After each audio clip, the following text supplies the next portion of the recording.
Is it at all possible that the Lord of this realm, who has endless mercy and compassion with the witnessing of his visible activities, will not reward his genuine slaves in a way that fits his mercy and compassion?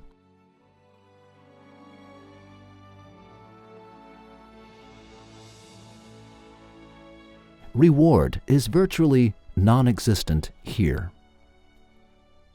There must be a place of reward somewhere else so that his mercy will be manifest there.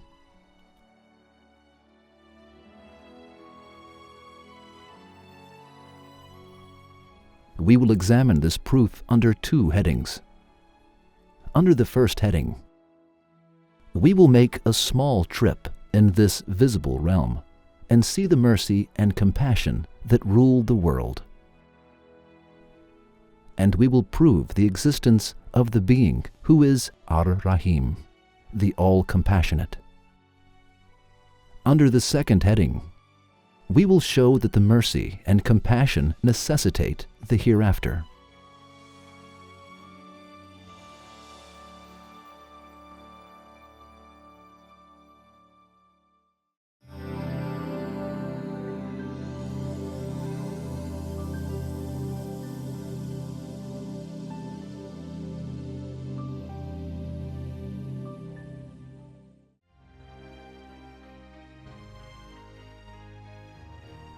God is ar-Rahim. Ar-Rahim means the one who shows mercy, feels pity for, and shows compassion to the creatures that he created. He has encompassed all of the realms with his mercy. He created this realm out of nothing with his mercy. He clothed each being with a dress peculiar to each being. He educated each being in different forms. He taught them their duties. He equipped them with the tools that are necessary for them to maintain their lives. He met their material and spiritual needs with compassion. Let us see some drops from that sea of mercy together.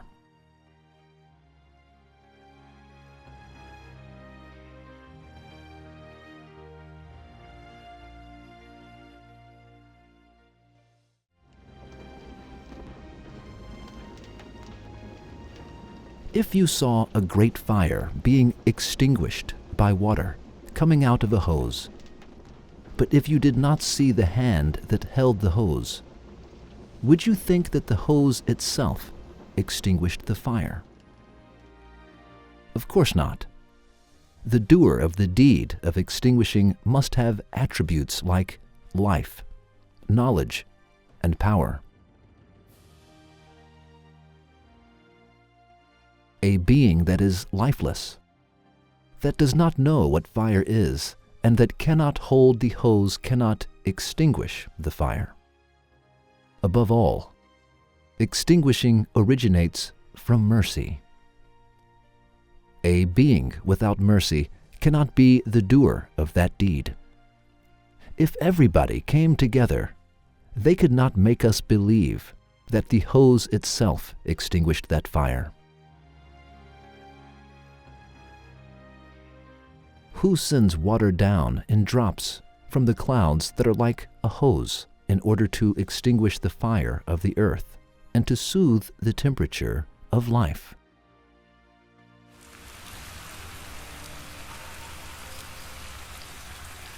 Doubtlessly, lifeless and unconscious clouds cannot be the doer of the deed that make us feel this mercy and compassion. Then who is holding the hose? Let the Quran answer the question. Bismillahir-Rahmanir-Rahim. وهو الذي ينزل الغيث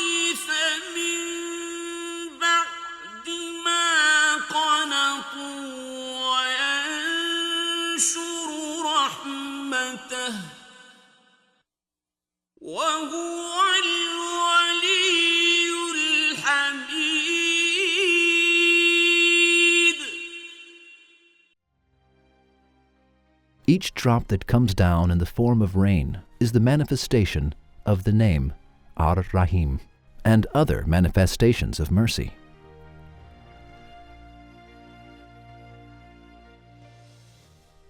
To make curative and sweet honey in the abdomen of a poisonous insect, and to serve that honey with the hands of that insect, cannot be the deed of that insect. That is, what makes honey is not the insect, but the mercy of God. In the season of spring, to clothe all the trees in the best clothes like the iris of paradise, and to decorate them with flowers and fruits, and to feed us through dry branches that are like hands with fruits of different flavors, colors, aromas, and shapes, is definitely a manifestation of mercy.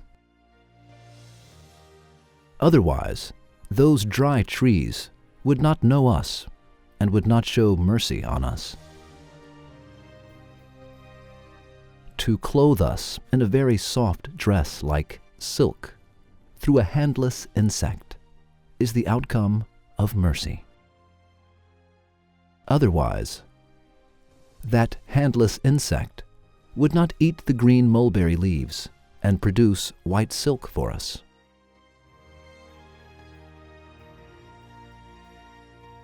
What about animals like cows, camels, sheep, and goats?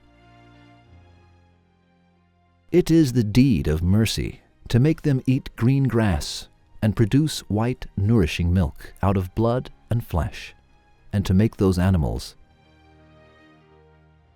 like a milk plant, and to make that huge sun a stove and lamp for the world,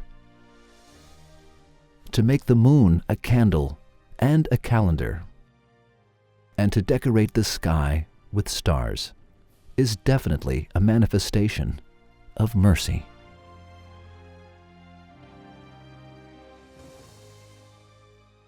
Now, let us have a look at a partial manifestation of mercy in man.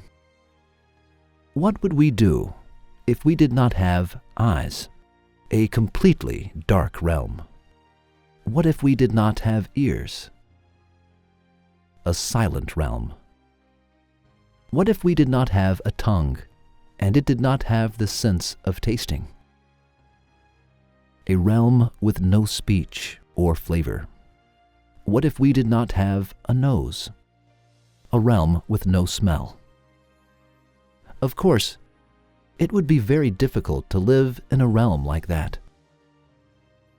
What would we do if we did not have material gifts like hands, feet, and fingers, and spiritual gifts like the mind, fear, compassion, and love? It means a manifestation of mercy is visible in the grant of every organ. God, who decorated man with such material and spiritual organs and feelings, equipped animals with the organs that are necessary for them in order to be able to make use of this realm. He equipped birds with wings and taught them to fly. He equipped fish with fins and taught them to swim. He gave each being a body and organs that are necessary for them to maintain their lives, treating them with His mercy. The mercy of God has encompassed everything like that.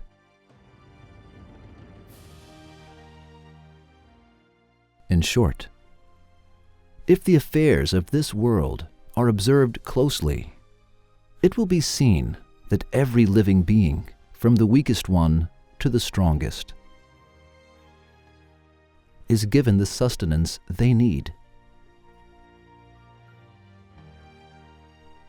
Even the poorest and the weakest is provided with perfect and ornate sustenance.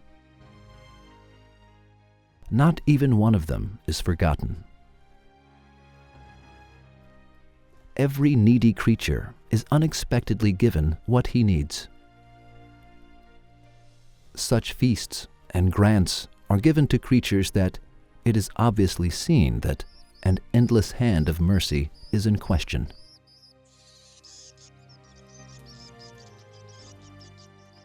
Tens of volumes of books can be written regarding the mercy and compassion seen in the universe. As the saying goes, a word to the wise is enough. We do not want to add anything else and refer the other manifestations of mercy to your meditation. And we move to the second step. Mercy and compassion necessitate the hereafter.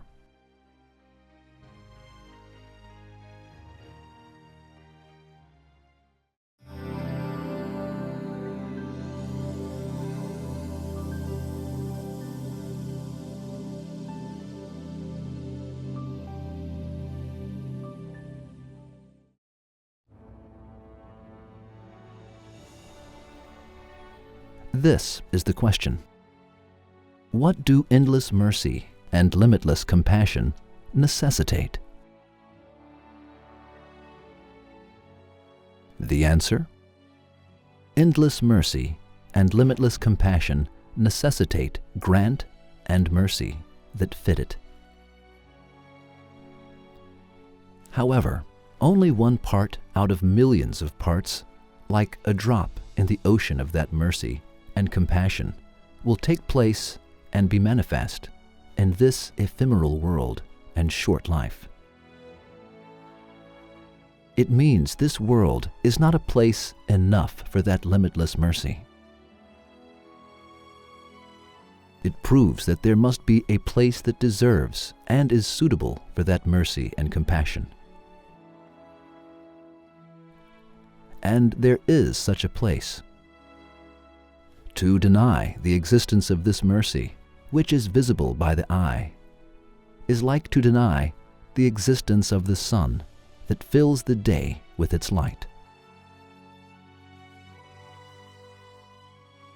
If the hereafter does not occur, the mercy and compassion that we see will be meaningless. Not only will it be meaningless, but it will also be transformed into its opposite. For instance, the mind is a gift of mercy. However, if the hereafter does not occur, the mind will not be a gift, but a trouble. It will gather the sorrows of the past and the fears of the future at present, and bites its owner like a snake.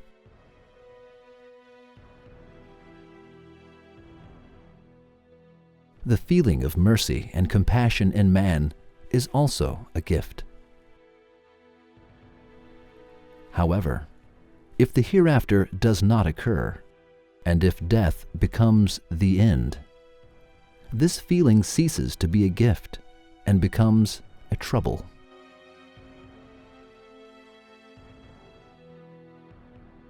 Is it necessary to explain how the feeling of compassion will burn man, who always loses his beloved ones and buries them in non-existence?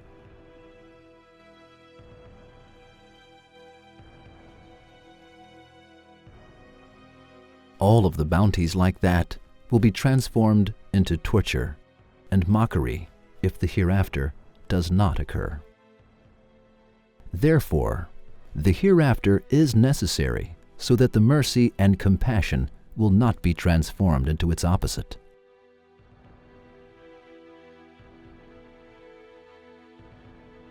There is no doubt that the owner of beauty, who owns this mercy, will not let mercy and compassion be transferred into their opposites, and he will create paradise, which is as easy as creating a flower for him.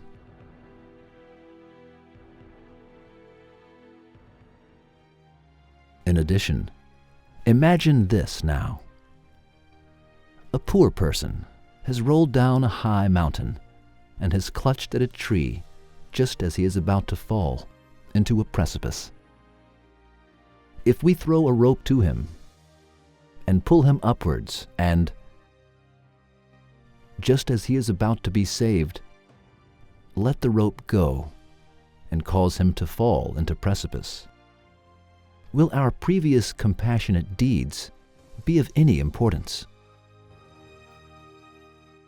Does that compassion not turn to mocking? And does the feeling of compassion that encourages us to save him let us release the rope? Definitely not. Just like this example, we clutched at the rope of power of God, came to existence out of non-existence, and were saved from falling into the realms of non-existence. Yes, God gave us this body and sent us to this realm. He bestowed many grants upon us. If the hereafter does not occur, and we go to non-existence with death, will it not be like releasing the rope? There is no doubt that the divine mercy will not send us to the darkness of non-existence, which is similar to letting the rope go. If he wanted to send us to non-existence, he would not bring us to this world, and he would not treat us with compassion.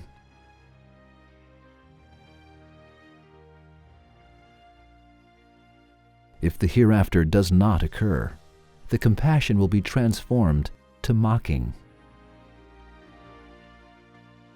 Will it be a favor and grant if we send a table full of food to the cell of a person whom we sentence to death?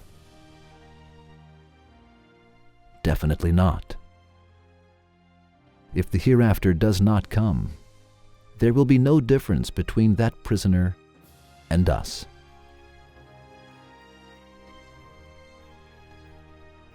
Will God ever let this incident happen, which will deny his compassion and mercy? Definitely not.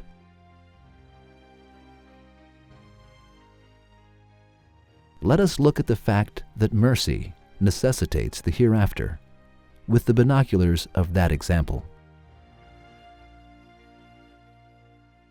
If we see someone drowning in the sea, we will jump into the sea and save that person if we have any bit of mercy and if we know how to swim. Now the question is this: will we hang this man after saving him by facing thousands of difficulties?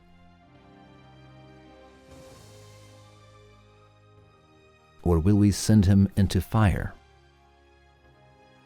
Definitely not. Our mercy will not let us do it. If it did, we would not save him from the sea and let him die there.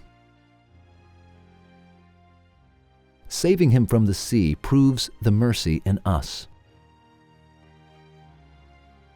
The mercy in us proves that we will not hang him, and we will not throw him into the fire. Similarly, God Almighty saved us from the sea of non-existence and brought us to this realm. He fed us with his compassion in this realm like a baby. Is it at all possible for God, who is the owner of this mercy, to kill man and not to resurrect him and make him deny his mercy? Definitely not. If he were so merciless as to kill us and not to resurrect us, he would not have created us out of nothing and would not have fed us like a delicate baby.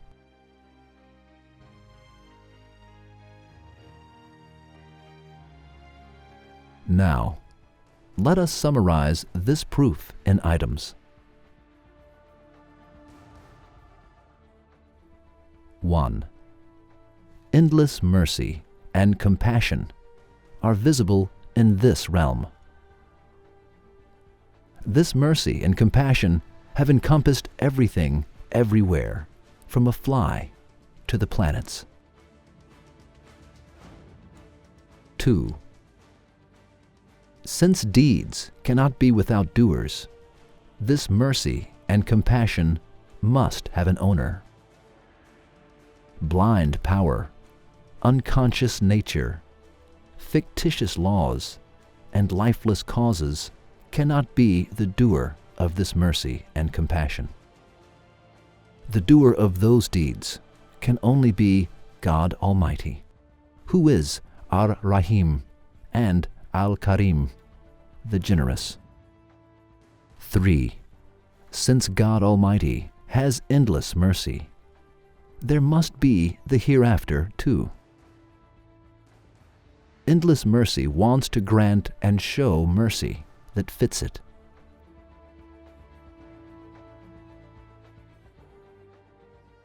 However, this mercy is too big for this ephemeral world, and this mercy cannot be manifest fully in this world. That is, eternal places and houses are necessary for this mercy to be manifest fully. Those eternal places are present only in the hereafter and in paradise. 4. It is necessary to deny God, who is ar-Rahim, in order to be able to deny the hereafter.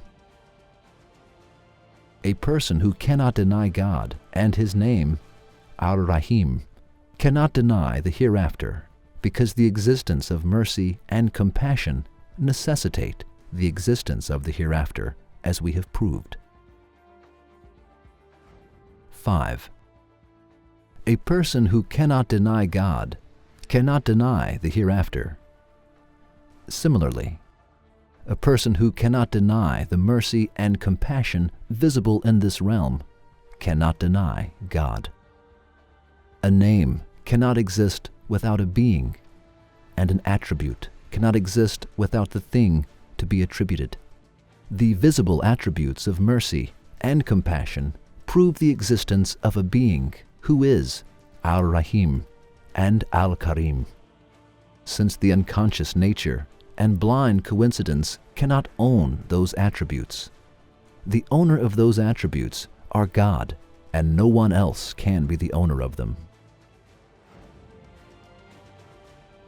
6.